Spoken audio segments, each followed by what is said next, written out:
વાત હવે ખનિજ ચોરી અને ખનિજ માફિયાઓની, જેમને કુદરતી સંપત્તિને રીતસર લૂંટી છે.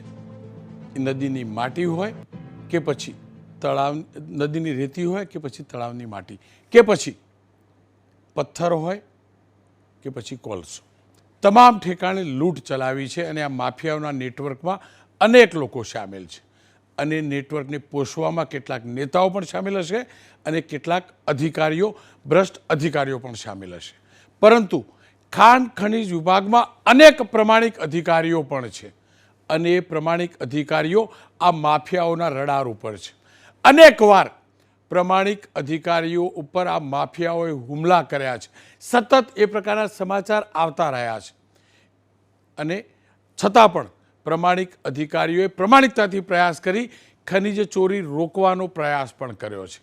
પરંતુ આ માફિયાઓ એ હદ સુધી પોતાની ગેંગ બનાવવાની અંદર ટેકનોલોજીનો ઉપયોગ કરવા લાગ્યા છે, જેના કારણે આપણા અધિકારીઓને પ્રોટેક્ટ કરવા પણ જરૂરી બને છે. સાથે જ એ જ્યાં પણ છાપેમારી કરવા જાય એની ગુપ્તતા કેવી રીતે જાળવવી એની નીતિ બનાવવી પણ જરૂરી છે. કિસ્સો પંચમહાલ જિલ્લાનો છે. પંચમહાલની અંદર 3 લોકો પકડાયા છે. આપ ટીવી સ્ક્રીન ઉપર 3 લોકો જોશો. ભૂસ્તર શાસ્ત્રીની કચેરીની ફરિયાદના આધારે 3 લોકો પકડાયા. આ 3 ખનિજ માફિયાઓના સરગના નહોતા પણ પ્યાદા હતા. આ 3 લોકો છે. આ 3 લોકો એક એવા મોબાઈલ ગ્રુપમાં સામેલ હતા, તમે ક્યારે નહીં જોયું હોય ને, પિક્ચર સિવાય ક્યારે ના જોયું ને એવી સ્ટોરી છે. આ 3 લોકો તો માત્ર પ્યાદા છે. હજારો લોકો, એક જિલ્લામાં હજારો લોકોના વોટ્સઅપ ગ્રુપ છે. એક પ્રમાણિક અધિકારી છાપેમારી કરવા જાય, હજી તો ઓફિસની બહાર નીકળે ને ઓડિયો મેસેજ ફરતો થઈ જાય. એ ઓડિયો મેસેજ 500, 1000, 1200 લોકો સુધી પહોંચતો થઈ જાય કે ભાઈ હમણાં ખનિજ ચોરી રોકી દેજો, ચોરેલો સામાન સાચવી લેજો. અને એના જ કારણે આ માફિયાઓ બચે છે. રીતસરની જાસૂસી થાય છે. ક્યાંક સરકારી ગાડીઓમાં જીપીઆરએસ લગાડીને જાસૂસી થતી હતી, હવે અધિકારીઓની પણ વોટ્સઅપના ગ્રુપથી જાસૂસી થાય છે. આ ગ્રુપ જોઈ શકો છો, આ ગ્રુપ જોઈ શકો છો. એની અંદર આટલા લોકો જોડાયેલા હતા, જેમને પલ પલની અધિકારીઓની જાણકારી મળતી હતી. એમના સંવાદ પણ જોજો. વોટ્સઅપ ગ્રુપમાં એક અધિકારી બહાર નીકળે ગાડીમાં એટલે તરત એક ઓડિયો કોઈ રેકોર્ડ કરીને મોકલી દે, બીજે સ્ટેશને પહોંચેલી બીજો મોકલી દે. જોજો, એ ઓડિયો સાંભળજો. પેલી 10-11 ફૂલ સ્પીડમાં ફૂલ સ્ટોપ ભાઈ, પોઈન્ટ છોડીને ઘુસરવાળો પરોણા બાજુ. ચલો ભાઈ 54 બોલેરો કાલોલ મામલતદારમાં એન્ટર. ચલો ભાઈ, બંને ગાડીઓ 4000 એસડીએમ શિવરાજપુર બાજુ પહોંચવાની તૈયારી. ધનકુવા છોડ દીધું ભાઈ. મહેરબાની કરીને 54 ને યાર મેસેજ નહીં નાખશો ગ્રુપના અંદર ભાઈ. કેટલી દોન કહેવાનું યાર તમારા લોકોને યાર. એમનો જવા દો ને ભાઈ. એમના મેસેજ નહીં નાખશો કોઈ ગ્રુપના અંદર ભાઈ. ચલો ભાઈ 17 ઓફિસમાંથી નીકળી ગોંદ્રા સર્કલ બાજુ. ભાઈ 10, 11, 38, 98 પરુણા નદી છે અને ગાડી ફસાઈ ગઈ છે તો ખેંચા ખેંચ કરે છે. ચલો 0001 જબુગામ પાસ થઈને પાવીજતપુર બાજુ ગયે. અલા સેજીભાઈ, તમારી 100%ની વાત છે. 54 નું લોકેશન ના નોકશો એમ કહો છો, પણ એવાય તો પકડાશે યાર. તો કરવાનું હું તો લોકેશન તો માગવું પડે ને યાર. આ માફિયાઓનો પર્દાફાશ કરવાનું સાહસ કર્યું છે, હિંમત કરી છે એક અધિકારીએ. ગોધરાના ભૂસ્તર શાસ્ત્રી, પંચમહાલ જિલ્લાના ભૂસ્તર શાસ્ત્રી, એમને સલામ. કારણ કે એમને પર્દાફાશ કર્યો. બાકી આ રેકેટ વર્ષોથી ચાલે છે અને લૂંટાઈ રહ્યું છે ખનિજ. નીરજભાઈ ગામિત ભૂસ્તર શાસ્ત્રી છે, જેમને આ રેકેટનો પર્દાફાશ કર્યો છે. સાથે જ રામકુભાઈ સામાજિક આગેવાન છે સુરેન્દ્રનગરના, એ પણ આખું રેકેટ જાણે છે. પહેલાં ગોધરાના રેકેટનો પર્દાફાશ કેવી રીતે થયો એ જાણી લઈએ નીરજભાઈ ગામિત પાસેથી. ગામિત સાહેબ નમસ્કાર, આપનું સ્વાગત છે. આપના વિસ્તારમાંથી જે આ ખનિજ માફિયા અને એમના મળતિયાઓનું જે વોટ્સઅપ ગ્રુપ મળ્યું છે, એ ગ્રુપ છે શું, કોને ડેવલપ કર્યું છે, કેવી રીતે ડેવલપ કર્યું છે, એ પાછળનો હેતુ શું હતો, અને આપ સહિત જે પણ પ્રમાણિક અધિકારીઓ છે તેમના માટે આ ગ્રુપ કેટલું ખતરનાક? એકચ્યુઅલી આ જિલ્લામાં ઘણા ટાઈમથી આ વોટ્સએપ ગ્રુપ ચાલે છે ને એક વોટ્સએપ ગ્રુપ છે એવું નથી, એમાં ઘણા મોટા આખો જિલ્લાનું 4-5 ગ્રુપ છે. એમાંથી એક ગ્રુપનું નામ તો RDX કરીને એવું કંઈ છે ને એમાં ની તો 1500 જેવા લોકો છે ને આ ખનીજ આ ગ્રુપમાં મોસ્ટલી આ લોકો જે બી અમારા કર્મચારી છે એમના ઘરે રહેતા હોય તો ઘરની સોસાયટીની બહાર એ ઘરના ચાલીમાં કાં તો પછી અહીંયા ઓફિસ હોય તો ઓફિસની નીચે ઊભા રહી અમારી ઓફિસની ગાડીઓનો નંબર હોય તે બધું ટ્રેક કરે કે ઓફિસ ગાડી અહીંયા ગોધરાથી નીકળી છે ને હવે આ રસ્તે જાય છે. તો જે બી આ રેતી ખનન માફિયા છે જે ખનીજની ચોરી કરે છે એ લોકો એ રસ્તે જતાની બધાને એમને મેસેજ છોડી દે કે આ ગાડી આ રસ્તે આવે છે તો તમારે સામેવાળા જે માણસ છે ઇલીગલ એક્ટિવિટી કરતા હોય એમની ગાડી સંતાડી દે કાં તો રસ્તે ખનીજ ખાલી કરી દે. ગામિત સાહેબ, આ પ્રકારના વોટ્સઅપ ગ્રુપ અને ખનીજ માફિયાઓના નેટવર્કના કારણે ખનીજ ચોરી પકડવામાં મુશ્કેલી માત્ર પડે છે કે પછી જે અધિકારીઓ છે તેમને હુમલાનો પણ ખતરો રહે છે? હા ના, ખાલી આ ખનન ચોરીનું નહીં, પણ જ્યારે એમની ગાડી કોઈની અગર પકડાઈ જાય કોઈ માણસની તો એ માણસ તરત જ મેસેજ છોડી દે છે ત્યાંથી કે ભાઈ આ 100 ફલાણા ભાઈની ગાડી પકડાઈ છે. અને આ 2022ની વાત છે. અમારા અહીંયા એ રીતના અમારી ટીમ પર અસોલ્ટે થયું. તો મતલબ જે ભાઈને અમે ટ્રેક્ટરને એવું બધું પકડ્યું એમને મેસેજ છોડી દીધા ગ્રુપમાં. પછી ઘણા માણસો એમ થોડું એકઠા થયા ત્યાં ને એમાં એ ગ્રુપમાં પછી એમાં કોઈ બોલી દીધું કે ભાઈ મારો એમ કરીને, તો એ લોકો તરત અસોલ્ટ કરે છે એ લોકો. ગામિત સાહેબ, આ ખનન માફિયાઓનું નેટવર્ક છે કેટલું મોટું અને કેટલું ખતરનાક છે? હા, ખનન માફિયા એકચ્યુઅલી એ તમે અહીંયાથી નીકળો એટલે તમારા બાઇક, તમારી ગાડીની સરકારી ગાડી હોય ગમે તે હોય, એ લોકો ભૂસ્તશાસ્ત્રીની ગાડી, SDMની ગાડી, મામલતદારની ગાડી, જેને પાવર છે કે ભાઈ આ ખનન માફિયાની ગાડીઓ સીઝ કરી શકે એમના બધા પછાડી એ લોકો પડેલા હોય છે. ને એમની કેવું 10-10ના ટોળા બાઇક પર 2-2 જણા બેસીને એ લોકો પછાડી આગળવાળો ચલાવે અને પછાડીવાળો એમને મેસેજ છોડતો રહી કે ભાઈ આ જગ્યાએ પહોંચ્યા, આ જગ્યાએ પહોંચ્યા. એવી રીતના એ લોકો નાકે ટુ નાકે બધા ઊભા રહી છે. ગામિત સાહેબ, આ લોકો માત્ર રેકી જ કરે છે કે પછી સરકારી ઓફિસોની બહાર અડ્ડો જમાવીને પણ બેસે છે? હા, એ બેસે છે. મતલબ એ લોકો સરકારી કચેરીની બહાર જ બેસાય, કેમ કે ત્યાંથી જ બધાની ગાડી નીકળતી હોય. તમે કોઈ અધિકારી તરીકે કોઈ દીવાર તો કૂદીને ના જાય, પણ એમને ખબર જ છે કે બીજા રસ્તે કશો છે નહીં. એ દરવાજા પાસે બેસી રહી ને તરત જ એક મેસેજ નાખી દે કે આ નંબરની ગાડી એવી રીતના નીકળી છે.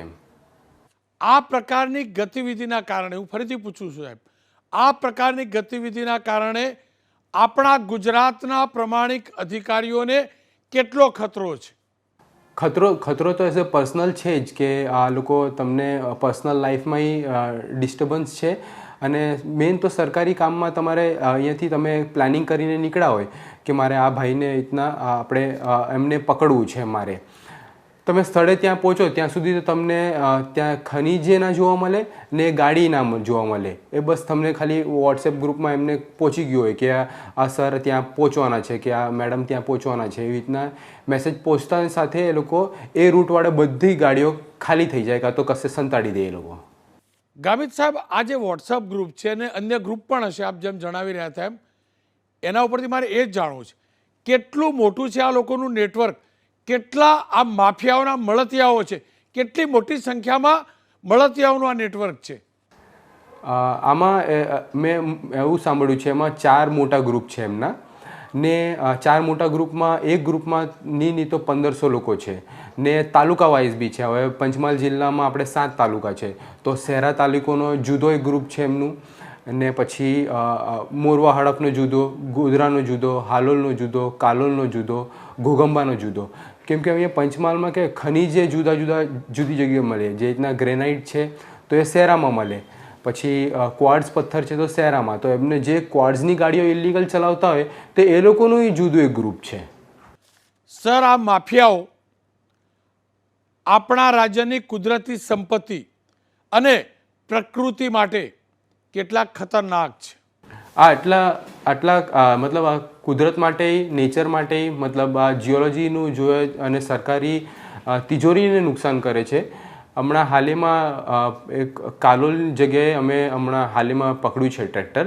એ ભાઈ તો શમશાનની નીચેથી ખોદી જતો, શમશાનની નીચે જ્યાં છોકરાઓ નીચે દાટે છે નાના નાના છોકરાઓને એમના હાડકા સહિત એ ઉચકી લેતો એ માણસ, એટલા ખતરનાક છે. એટલે એમને કોઈ ટાઈપની બીક જ નથી કે ભાઈ આ નેચરલ વસ્તુ છે, સ્મશાન જેવી જગ્યામાંથી એ રેતી કાઢી જાય છે એ લોકો. કલ્પના કરો, જે લોકો સ્મશાનને ન છોડતા હોય, સ્મશાનની માટીને ન છોડતા હોય, એ રાખને ન છોડતા હોય, એ કેવી રીતે આપણી ગુજરાતની ભૂમિને લૂંટતા હશે અને કેટલાક ખતરનાક લોકો હશે. માત્ર ત્યાં નહીં, અનેક ઠેકાણે આવું ચાલે છે. રામકુભાઈ બહુ બધું જાણે છે, સુરેન્દ્રગઢના છે, એમની સાથે મેં વાત કરી છે, એ પણ જોઈ લઈએ. રામકુભાઈ નમસ્કાર, આપનું સ્વાગત છે. જુઓ, પંચમહાલમાં ખનિજ માફિયાઓના આખા રેકેટો પર્દાફાશ થયો. આપ તો સુરેન્દ્રનગર જિલ્લાથી છો, પહેલાં પણ જોડાઈ ચૂક્યા છો મારી સાથે. શું આ જ પ્રકારનું રેકેટ સુરેન્દ્રનગર સહિત ગુજરાતભરમાં ચાલે છે? કેટલું મોટું છે આ ખનિજ માફિયાઓનું નેટવર્ક, અને આ ખનિજ માફિયાઓના આ નેટવર્કના કારણે આપણા પ્રમાણિક અધિકારીઓને કેટલો ખતરો? જી રોનકભાઈ, કે ખનિજ માફિયાનું નેટવર્ક જે રહ્યું છે એ અમારે આઈને ખાલી કોલસાની હું તમને જો વાત કરું તો કોલસામાં 200 થી 250 કે એ 3 તાલુકામાં અત્યારે મુખ્યત્વે કોલસો નીકળે છે, મૂળી, થાનગઢ અને સાયલા તાલુકાના ગામોમાં. એમાં 200 થી 250 વોટ્સએપ ગ્રુપ ચાલતા હોય છે. અને એ વોટ્સએપ ગ્રુપના એક આખે જે ચોકડીઓ પડતી હોય, જે રસ્તો સુરેન્દ્રનગરથી ગાડી ધારો કે નીકળે તો સુરેન્દ્રનગરથી મૂળી ક્યાંક કેટલા વાગ્યા, મૂળીથી થાન બાજુ કયા ગામમાં જઈ રહી છે, આ બધું આખું મળતું હોય છે. અને હોટલો ઉપર આ લોકોને જેટલી ચોકડી પડે ત્યાં એક માણસ આમના બેસાડેલા હોય છે. અને આખા માણસો એ હેન્ડલિંગ આનું કરતા હોય છે. એ સિવાયના ટ્રકના જે ડ્રાઈવરો હોય, ડ્રાઈવરો બધા મોબાઈલ ઉપર જે ગાડી કોઈ નીકળે કે હોટેલ ઉપર હોય કે આ બધું એને આપતા હોય છે. અને એ સિવાયના પ્રાઇવેટ માણસો પણ આ રેકી કરવા માટે રાખવામાં આવતા હોય છે. ત્યારે આ જે ખનિજ માફિયાઓ છે એ કોઈ નાની સૂની હસ્તીઓ નથી. આ ખનિજ માફિયાઓ છે એ એક રાજકીય ઓથ ધરાવતા રાજકીય અધિકારીઓને પણ સાથમાં ધંધા ચાલતા હોય એવા માણસો છે કે એમના નામ મોટા છે, એમનો એક ખોફ હોય છે. અને એ ખોફથી નાના માણસો તો એમને સામે કોઈ બોલી શકે તેમ પણ નથી. ત્યારે આ જે ખનિજ માફિયાઓનો આમ ગણો તો ઠેઠ ગાંધીનગર સુધી આ લોકોની આખી લિંક હોય છે. અને રાજકીય આગેવાનોનો ભરપૂર અને સરકારનો સત્તાનો એમનો અને અધિકારીઓનો પૂરો ઓથ હોય છે. ત્યારે આ બધું થતું હોય છે. ત્યારે આ બોલ્યામાં જ્યારે અમને પ્રમાણિક અધિકારીઓ હોય છે, બધાય અધિકારીઓ ખરાબ નથી હોતા, એમાં પ્રમાણિક અધિકારીઓ હોય છે, પણ પ્રમાણિક અધિકારીઓ કરતાં ગેરપ્રમાણિક અધિકારીઓ વધી ગયા છે. એટલે પ્રમાણિક અધિકારીઓને કાંઈ થતું નથી, એનો કામગીરી બહાર આવતી નથી. એ કામગીરી કરવા જાય તો એની માથે હુમલા થાય, એની ગાડી હારે અકસ્માત કરવાના થાય, ફાયરિંગ ઉપર કરવાના થાય. આ બધું ખનિજ માફિયાઓ કરી લે છે. પણ ઉપલા અધિકારીઓનો મૌન સહમતિ હોય ત્યારે જ આ બધું બનતું હોય છે. એટલે પ્રમાણિક અધિકારી છેલ્લે થાકી અને નીચે બેસી જાય છે કે બીજા અધિકારીઓનો સાથ સહકાર મળતો નથી. રામકુભાઈ, જો 2 પ્રકારના અધિકારી છે. કેટલાક ભ્રષ્ટ અધિકારીઓ છે તો કેટલાક પ્રમાણિક અધિકારીઓ છે. જે ભ્રષ્ટ અધિકારીઓ છે એ આ ખનિજ માફિયાઓના રેકેટમાં કઈ રીતે સામેલ હોય છે અને એમની એ સામેલગીરી કઈ હદ સુધીની હોય છે, અને એ ભ્રષ્ટ અધિકારીઓ આ ખનન માફિયાઓ સાથે મળી જાય છે, તેના કારણે આપણા પ્રમાણિક અધિકારીઓને કામ કરવામાં કેટલી મુશ્કેલી પડે છે, આપણા પ્રમાણિક અધિકારીઓના જીવ ઉપર કેટલો ખતરો આ લોકોના કારણે આવે છે. જી રોનકભાઈ, અત્યારે જે આવા ભ્રષ્ટ અધિકારીઓ છે ને એ જ અત્યારે ખાણ ખનિજ વિભાગના જે ભ્રષ્ટ અધિકારીઓ છે અને પોલીસના પણ ભ્રષ્ટ અધિકારીઓ છે, એ તમામ અત્યારે આ ખાણ ખનિજ વિભાગમાં ગમે ત્યાં એમની ભાગીદારી છે. અને એ ભાગીદારીના લીધે જ આ ખનિજ માફિયાઓ બેફામ બન્યા છે. અત્યારે કાયદેસર બ્લેક ટ્રેપમાં, રેતીમાં, સફેદ માટીમાં અને કોલસામાં તમામ જગ્યાએ પોલીસ અને ખાણ ખનીજના અધિકારીઓ આ ભાગીદારીમાં છે. બધા અધિકારીઓનું હું નથી કહેતો, જે આ ભ્રષ્ટ અધિકારીઓ છે એનું કહું છું. અને એ છે અત્યારે પ્રતિ માસ એક કોલસાની ખાણ. આવા ભ્રષ્ટ અધિકારીઓને ઓળખવા પડશે, ખુલ્લા પાડવા પડશે. અને આવા વોટ્સઅપ ગ્રુપના જેટલા પણ ફોલ્ડરિયાઓ છે ને આ ગેંગના, એ તમામની ધરપકડ થવી જ જોઈએ. વિભાગે ફરિયાદી બનાવીને કરાવવી જોઈએ, કારણ કે એ વિભાગના પ્રમાણિક અધિકારીઓની રેકી કરતા હતા. 500નું ગ્રુપ હોય તો 500, 600ના ગ્રુપ નખો અંદર. જો સરકારની નિયત અને નીતિ સાફ છે તો પ્રમાણિક અધિકારીઓને પીઠબળ આપે, અને પીઠબળ ત્યારે જ આપ્યું ગણાશે. આ તમામ રેકેટના જેટલા પણ લોકો સામેલ છે એ બધા જેલની અંદર હશે. લૂંટ્યું છે અને આપણે લૂંટાવા દીધું છે. આપણે બોલ્યા નથી. આપણે ઘણીવાર જોઈએ છીએ ખનીજ ચોરી, પણ આપણને એમ થાય કે આપણું શું જવાનું. એમાં તો આપણી નદીઓના વહેણ બદલાઈ ગયા.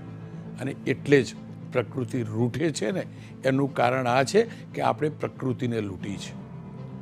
એ ન ભૂલતા આપણે સરદાર સાહેબની ભૂમિના છીએ, આપણે સરદાર સાહેબના સંતાન છીએ, અને સરદાર પટેલ સાહેબને સાચી શ્રદ્ધાંજલિ ત્યારે જ આપી ગણાશે આપણે એમના સત્યના સિદ્ધાંત ઉપર આગળ ચાલીશું.